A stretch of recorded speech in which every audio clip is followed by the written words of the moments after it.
Hey there, hi, welcome to the channel. I am Garrett and I am so excited because today we're talking about the average home, normal homes all over the world, and what you can do to elevate them. You would be amazed to know that some of the best, the top tier, highest rated designers live in average homes, but they've used these tips to elevate them and make them something special. Now, the first thing we absolutely have to talk about when it comes to the average home is that you have to work with what you have, right? We're working with the floors, we're working with the finishes, the cabinetry, the countertops, it's already there. And most people didn't necessarily choose those finishes in their own home. They may have bought a home, they may have bought it from a flipper, or they bought it from a builder who only made these selections. So that's okay, and we can work with them. I would be suspicious of someone who just says like, oh, that's dated, rip it out. Like, yes, I do videos where I say it's dated and to rip it out, but you take them with a grain of salt, right? Like you do it as you can and we can make them work. Let's take, for example, the like builder grade speckled granite countertops. They're all over the place, okay? We loved it for a while. I mean, it was a solid surface material and one of the most affordable at that. And it's good quality, it is. It's maybe not the most current thing today. Maybe it's a little dated. That doesn't mean it has to be ripped out. You can actually elevate it beautifully by pulling some of the colors out of that for your accessories and decor. This is a decorating video. Let's make it clear. I'm not telling you to rip anything out or redo anything. We're talking about bringing things in and elevating the space. Accessories and decor, large, oversized, big scale pieces that are going to overwhelm this speckled pattern in that granite are gonna be great because something deep, something saturated will draw the attention away from that busy material and really make it feel elevated and interesting. There's also a little bit of decluttering, but we're gonna talk about that later. Something else, one of the biggest trends of the last 5 years was definitely the gray flooring. And it was like the home flipper special. You know, there's actually a color of gray flooring called Vegas gray. Just saying. Would I put that flooring in a home today? No, because I wouldn't have done it then either, but that's beside the point. I think we can make it work because gray is a really powerful color. And I know there's gonna be a ton of you commenting that are gonna say, no, we hate gray, we can't stand it. And I absolutely agree. But there are also a lot of people who bought those homes and said, oh, you know what, that's fine, we'll change it out later. And then realized, well, it costs more than the down payment on that house to change those floors out. It's not inexpensive. You're talking $20,000, sometimes $30,000 to change out the flooring. So it's a big endeavor. You don't just say, oh, it's dated, we're gonna change it out, so pretend like it's not there. Well, it might take you 10 years, 15, 20 years to update and renovate that. Renovations are not meant to happen every year, every 2 years, every 3 years. You're meant to have things that last a long time. So working with them is a better option than just saying, cover it up or rip it out, because in the meantime, then it's just gonna be underneath whatever you covered up with or nothing there, and I don't think you want that.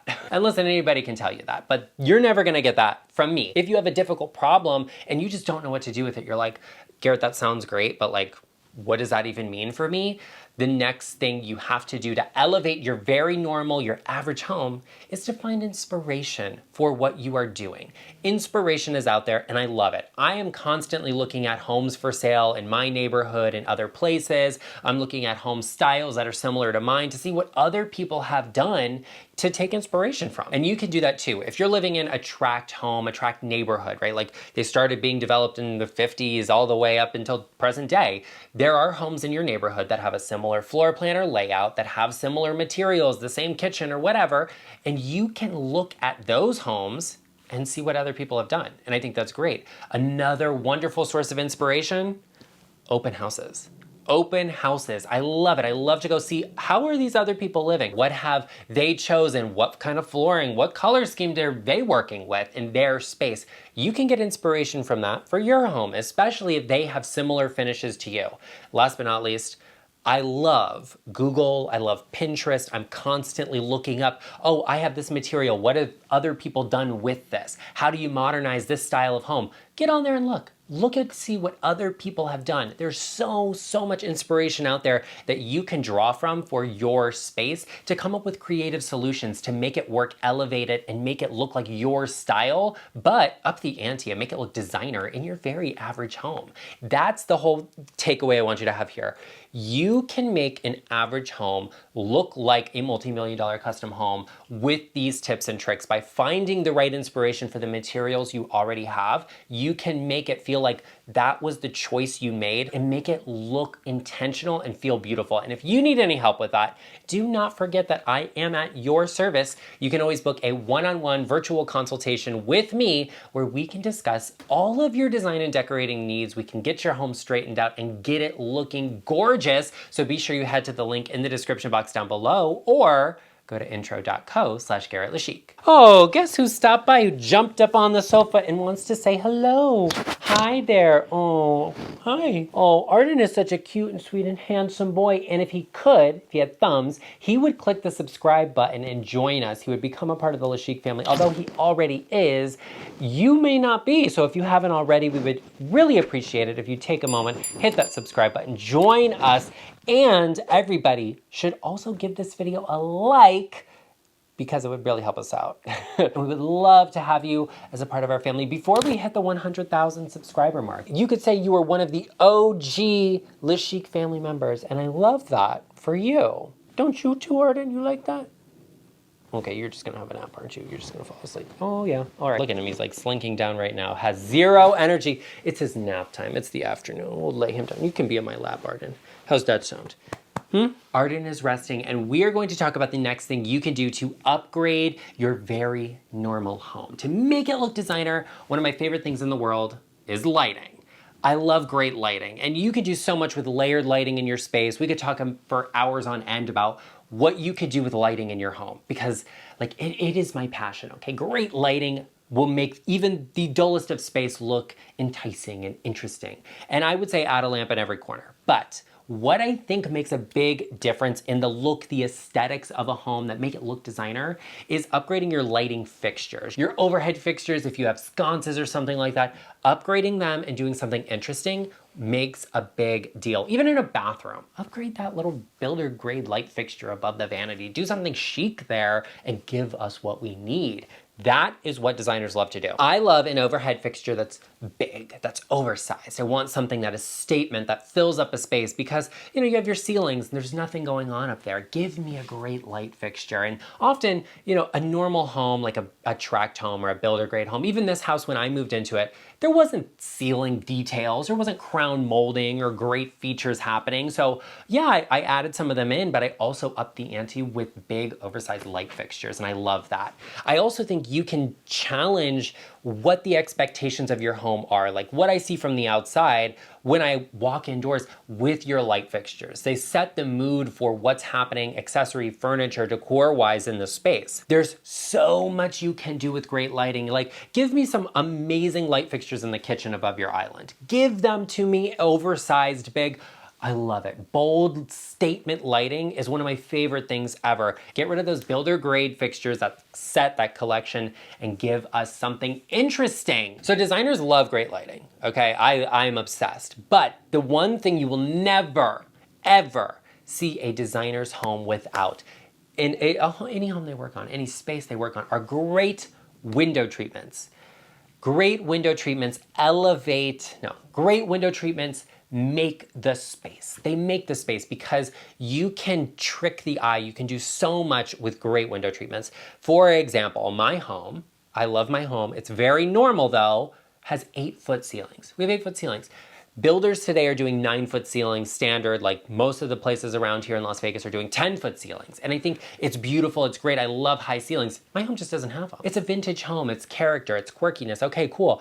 But I can trick the eye, I can make my ceilings look taller than they are with the drapery. I use pinch pleats so I get a lot of lines and folds. Those vertical lines make the space look more vertical. It makes it feel taller. It does. And that's wonderful. And that's a part of the reason I am always saying I don't like the linear fireplaces, because they're so horizontal that they make a space look very horizontal. They make the ceilings look lower.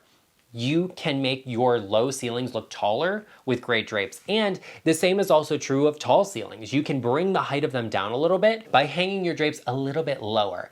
I personally think if you're trying to make your ceilings look taller, you hang the drapes higher. So hang them to the ceiling. If you have 8 or 9 foot ceilings and you're looking to really elevate, the height of the ceiling, maybe you hang them to the ceiling. But if you have 10 foot ceilings, 12, 14 foot ceilings, hang the drapes at the midpoint between the top of the window trim and the ceiling. That way we kind of are creating a boundary, a line there that breaks things up a little bit. That's interesting to me. It feels unique. It feels intentional, and it's making the best of this space, whether it is, this incredible mansion with 10 foot ceilings or a very average home that has like 8 or 9 foot ceilings. Another thing I love to do is change out blinds. I just don't like mini blinds or Venetian blinds because they have to be dusted, they get old, they discolor because the quality of them is usually not like groundbreakingly amazing. So changing them out to something like a Roman blind or even a solar blind is great. I have some of the best window treatments in the market linked to my Amazon storefront. They're the best quality and value for money. There's so many great options out there. They're in the description box in my Amazon storefront, so head down there and check them out. But I love great blinds in a space because you can add in so much wonderful fabric, a layer into the space, even like a bamboo blind. You can really contrast a cooler tone space with a warm tone wood on the windows. It's great. I also always see kitchens. This is a big thing. I always see kitchens where there's no window treatment above the kitchen sink, or it's like blinds inset into a window. And you look at them and you're like, the kitchen's kind of boring. I don't like it. It needs something done to it. It needs some work to it. It literally just needs a window treatment. It literally just needs an oversized Roma blind window treatment above that window to really just develop the space, just make it feel layered and luxurious and designer. That's a great thing to do. If you're looking at your kitchen and you're like, do I need to renovate it? Does it look dated or not? A great window treatment can really modernize a space. Friends, I'm so passionate about window treatments. Let me tell you what, they up the ante in any home, and I think you need to have great ones. Something else designers love to bring into a home is a large-scale artwork. And that can mean a lot of different things. But the reason designers love large-scale artwork is because we can hang something really big on an oversized wall, okay? And there's nothing on the floor underneath it. So it makes the floor space look bigger. This is something they do in model homes all of the time. I love to look at model homes to get ideas and inspiration for color and materials because they usually have a mix of like high and low or standard and upgraded. Like there's just a lot of interesting things happening there, but they always use oversized artwork because you don't have anything underneath it, or you don't have to. It makes your floor space look bigger, but then a large piece of artwork makes the room look big too, because you're like, whoa, that's huge. And then the room is like empty feeling because there's nothing on the floor. That is one of the best tricks to make a small space look larger. Large scale artwork, but that comes in a lot of different shapes and sizes and forms. You don't have to pigeonhole yourself into one thing. It doesn't have to be a large canvas with paint on it. You can certainly do that. You can find them from art schools or artists, support a small artist. I love that. And that can be expensive though. And maybe you don't have the budget for it. That's okay. Not everybody can custom commission a piece, okay? That could cost tens of thousands of dollars too. And I love that for their business model, but it's not for your wallet necessarily. You can get large scale artwork on Facebook Marketplace, at thrift stores, at yard sales, at craft fairs. It's all over the place. And if you have a little bit of a talented streak, or maybe you saw a great DIY, you can go at it yourself, get a big canvas and a couple of tubes of paint and make something interesting. I think that's cool too. Maybe that doesn't make you an artist, or maybe it does. And maybe it'll be stunning and I'll come to you for a custom commission. Or maybe not. We'll see. You can do interesting things with artwork. I also love fabric as artwork. Things like tapestries, rugs, even like get a quilt rack. I mean, quilts are literally art. Craftsmanship, artistry, it comes in all shapes and sizes and forms, and it's out there and you can do things with it. And maybe you're like, you know what? I don't want to hang a piece of art on the wall. I don't know what to put there. Get a great mirror, okay? Enjoy the view, right? Like that's great too. A large mirror actually brings a lot more light into the space, and that can be wonderful as well. Get a chunky, substantial frame on it so it really envelops that space, that empty wall, and it can be stunning. Great large scale artwork is impactful and it's bold, and it also means you need less stuff, less furniture, less decor in the space because of how big it is. A number one tip for any home, whether it is a normal home or a high-end McMansion, whatever home, is declutter. Declutter, get the junk out of the space. You do not have to take the mentality of more decor is more. A lot of people get into that headspace when they're decorating their home. They're like, there's an empty spot on that table. I have to find a piece of decor to go there. No, I don't think you do. I don't think you do. Clutter makes a space look full. It makes it look busy. It doesn't make it look big, large, open, airy, or expansive, which an average home may not be.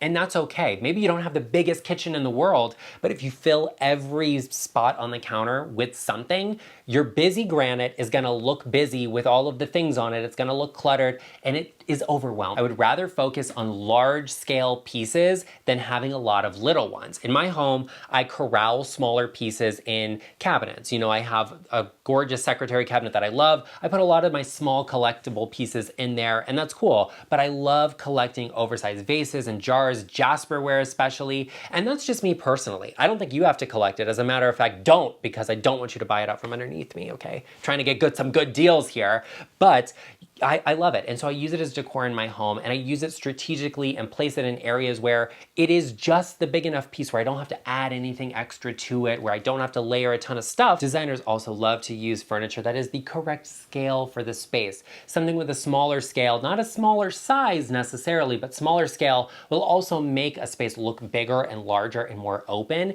And that can definitely, you know, upgrade a very average home into feeling more spacious, more open and bigger. And who doesn't want a bigger home? And I love that for you.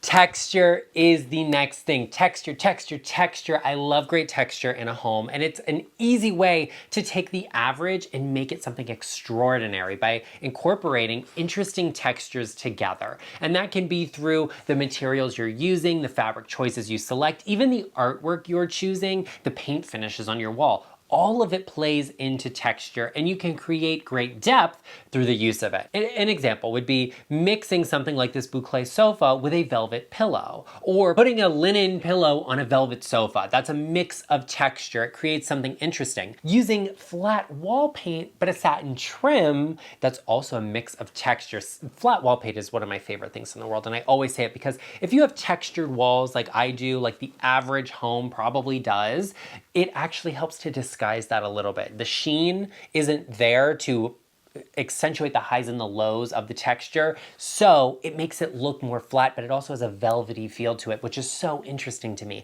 I love to play with texture, and you can do that through accessories and decor. You know, a beautiful polished marble piece with a more rustic looking vase on it. That's something interesting as well, because that juxtaposition creates interest. Texture also lends to the coziness factor. Everything we're talking about is design elevating and making great design, but you also have to be cozy in your home. It has to be comfortable. You have to want to be in there and enjoy it, and so texture helps with that. A big fluffy soft pillow and a blanket draped casually on the sofa mean that we want to lay there and we want to snuggle up in it. So texture is your best friend for creating that homey feeling and vibe, but also creating some great visual interest in a space. Now you know all of the things you need to do to your home to create the extraordinary out of the average. Let's talk about things you don't need in that very same home. You should check out this video right over here, all about home decor you do not need anymore. We can say goodbye to it, and I will see you over there.